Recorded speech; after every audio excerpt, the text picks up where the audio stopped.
All right. Yeah, today's lecture is about using regenerative agriculture with livestock. This is showing exactly what I did on my family's farm in Michigan, United States. So these are some of our cattle. The four things I'll talk about is rotational grazing of cattle, which is also called holistic grazing or intensive grazing. Some people call it mob grazing. It's basically the same thing. Second is feeding sprouted grains to cattle to improve their nutrition. Especially we use this in the winter time. And then also the next one is raising pigs outdoors in a way that they don't get parasites. And then the last one is raising chickens on pasture.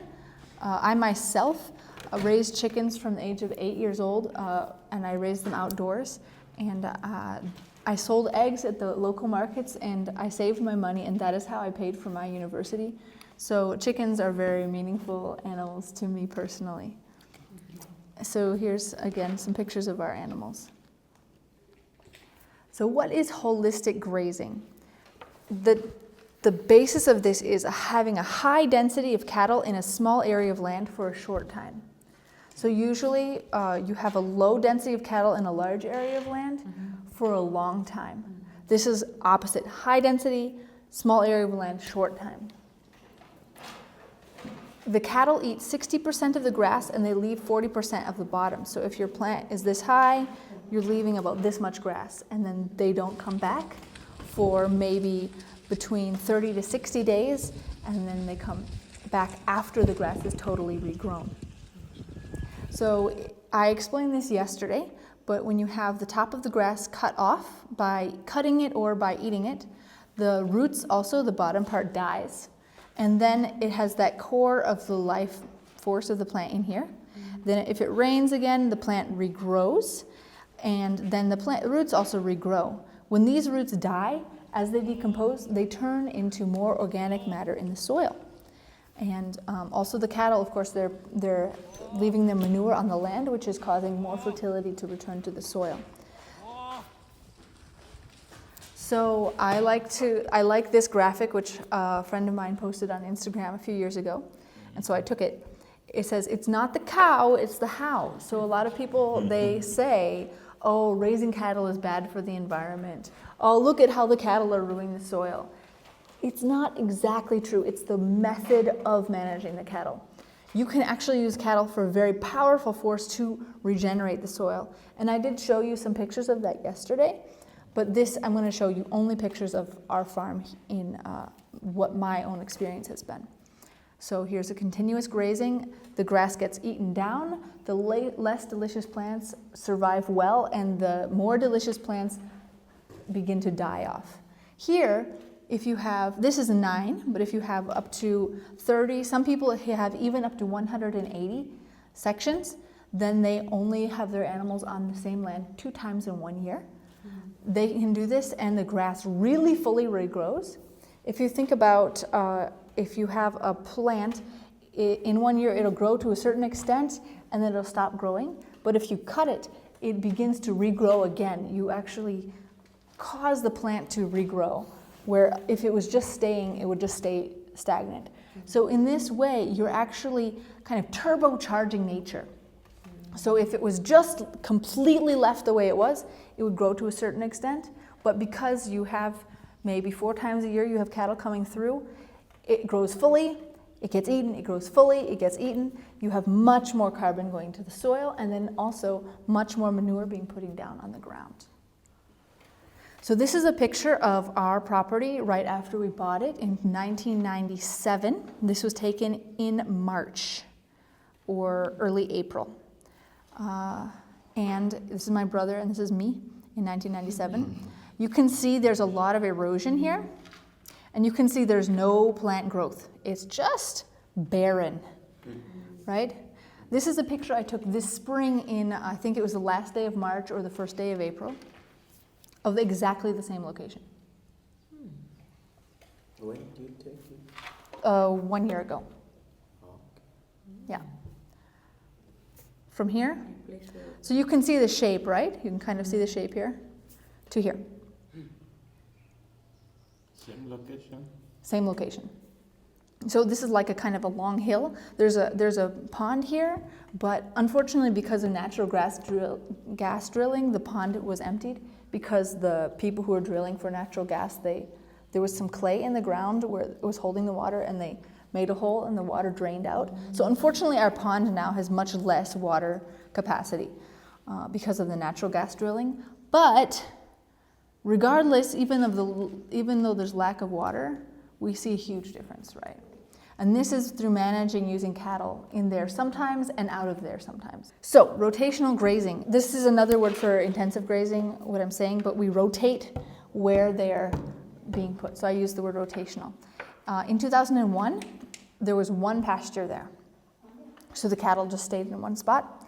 In 2002, we broke it into 5 pastures. Then in 2007, we actually broke it into 21 pastures. And so 3 weeks, they went back. So it wasn't, I think it was not 21 pastures. It was so that they would be, when they came back to the first place, it would be after 3 weeks. And what was interesting then is the parasites in the cattle's manure disappeared. So this means because the sunlight was shining on the ground for 3 weeks, then if the parasite was in the manure, usually if the cattle comes near again to it, they get the parasite somehow through their nose and it goes into their body, right? But if you have 3 weeks of the sun shining on the manure, the parasite cannot complete its life cycle in the cattle.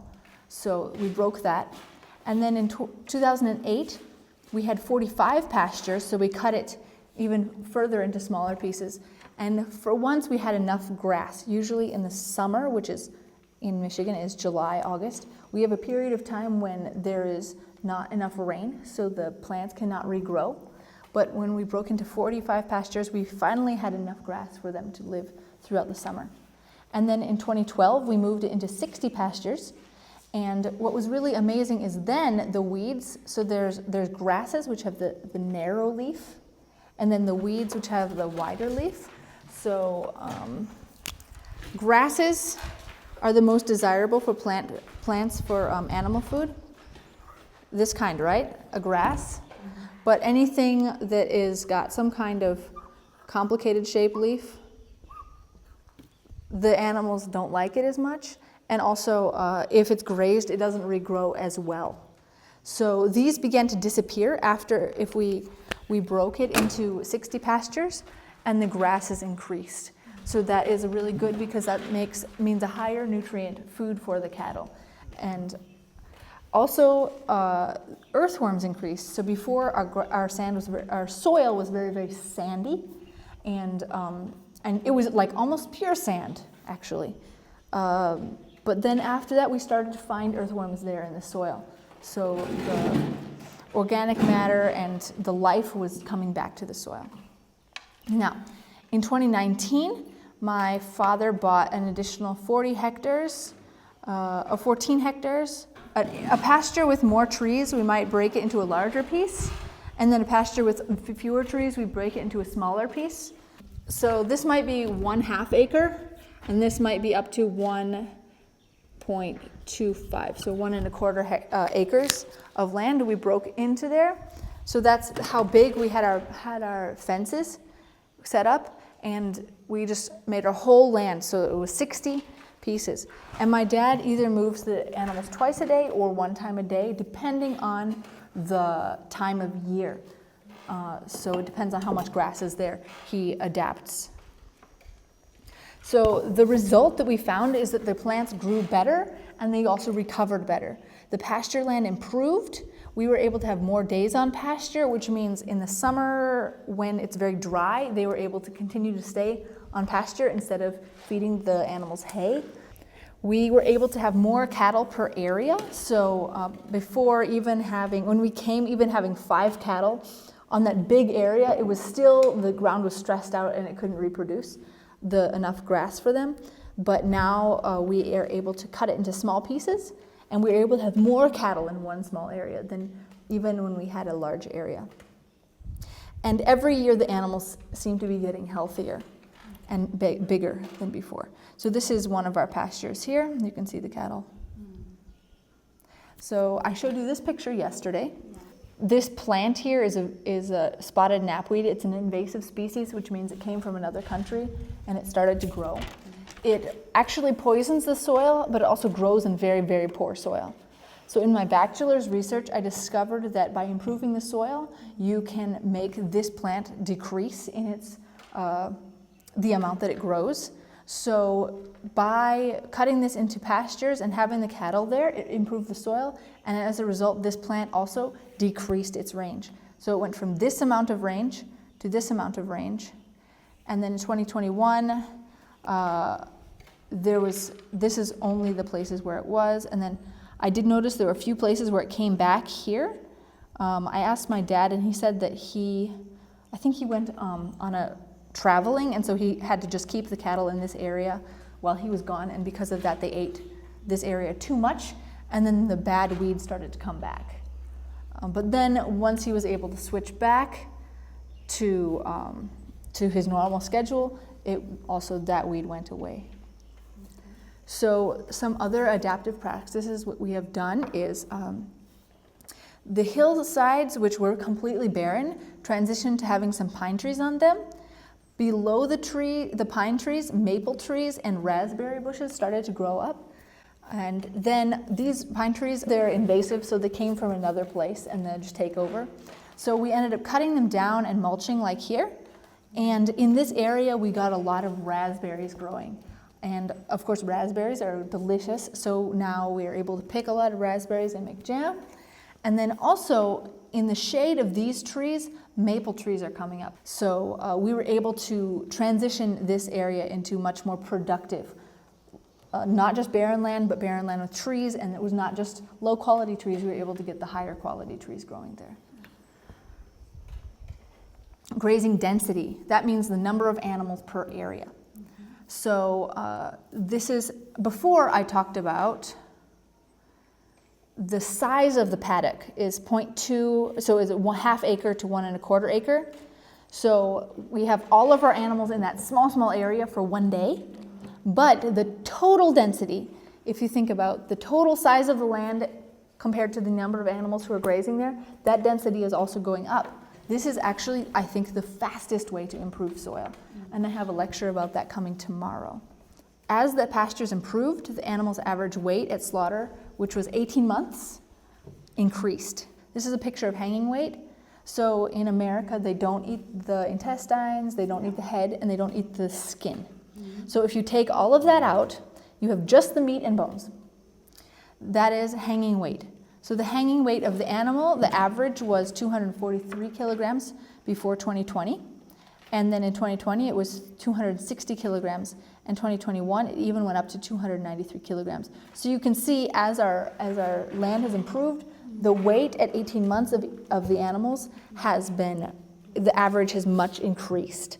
Almost, looks like 50 kilograms increased. So that shows how much more healthy the land is as well. The meat, actually, compared to in the United States, usually animals, they're raised on grass, like I said, in the large pasture. And then for the last 3 months of their life, they go into what's called a feedlot, and they're given a lot of corn. And that's why in America we grow corn, not for people to eat, we give it to animals. So it's like backwards from here. In fact, if you try to eat that corn, it's not even delicious. It's not even really edible to eat. And corn isn't particularly high in a lot of vitamins or nutrients for cattle because they cannot digest it well, where people can digest it well. Because cattle, their bodies are adjusted to eating grasses, not corn. So what we find is when we grow animals in this method, the fat content of the meat is lower than the conventional method. Also, the vitamin E, B vitamins, and beta carotene are much higher, as is calcium, magnesium, and potassium. And then there's also more omega-3 fatty acids in the meat. So here, most of your animals are grown living outside. You probably have, again, this higher vitamin content meat. But in most of the world, like in Korea and like in US, they finish the animals using just corn, and that causes a lower quality of meat. So this method is going to result in higher nutrition.